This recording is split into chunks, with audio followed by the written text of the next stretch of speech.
Hi hello അപ്പോൾ നമുക്കിന്ന് മുട്ട വെച്ച് റെസിപ്പി ഉണ്ടാക്കിയാലോ.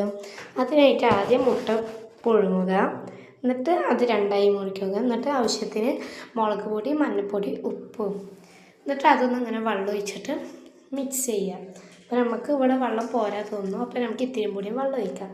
എന്നിട്ട് മിക്സ് ചെയ്തിട്ടേ ഇരിക്കണം. ഒരു മാവ് പരുവാകുമ്പോൾ നമ്മൾ നിർത്തുക കേട്ടോ.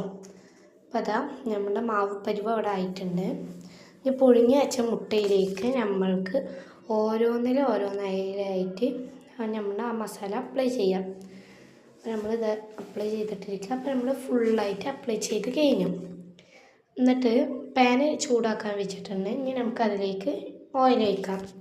അപ്പോൾ ഓയിൽ അവിടെ ഇട്ടിട്ട് നമ്മൾ ഓരോന്നിങ്ങനെ പൊരിച്ചെടുക്കുന്നുണ്ട് കേട്ടോ. അപ്പോൾ അതാ നമ്മുടെ എണ്ണ ചൂടായിട്ട് നമ്മൾ ഇട്ടിട്ടുണ്ട്. അപ്പോൾ അതാ നമ്മളിപ്പോൾ 3 ഇട്ടു. അപ്പോൾ നമ്മളിങ്ങനെ ഇപ്പോൾ ഫുള്ളിട്ട് കഴിഞ്ഞിട്ടുണ്ട്. അപ്പോൾ നമ്മൾ ആ കറിവേപ്പിലയും കൂടി ഇടണം കേട്ടോ. അതാകുമ്പോൾ നല്ല മണം, അതിൻ്റെ ഒരു രുചിയും കൂടി ഉണ്ടാവും, നല്ല ടേസ്റ്റാണ്. അപ്പോൾ അതെ നമ്മൾ മുട്ട മറിച്ചിട്ട് കൊടുക്കുക കേട്ടോ. ഒന്നായാൽ നമുക്കൊന്ന് മറിച്ചിട്ട് കൊടുക്കുക. അപ്പോൾ നമ്മളുടെ ഇവിടെ മറിച്ചിടാൻ തുടങ്ങിയിട്ടുണ്ട്. അപ്പോൾ നമ്മൾ മറിച്ചിടണം ഓരോന്നായിട്ട്. കണ്ടോ, കറിവേപ്പില ഇട്ട് നല്ല മണമുണ്ട് കേട്ടോ, നല്ല മണമുണ്ട്.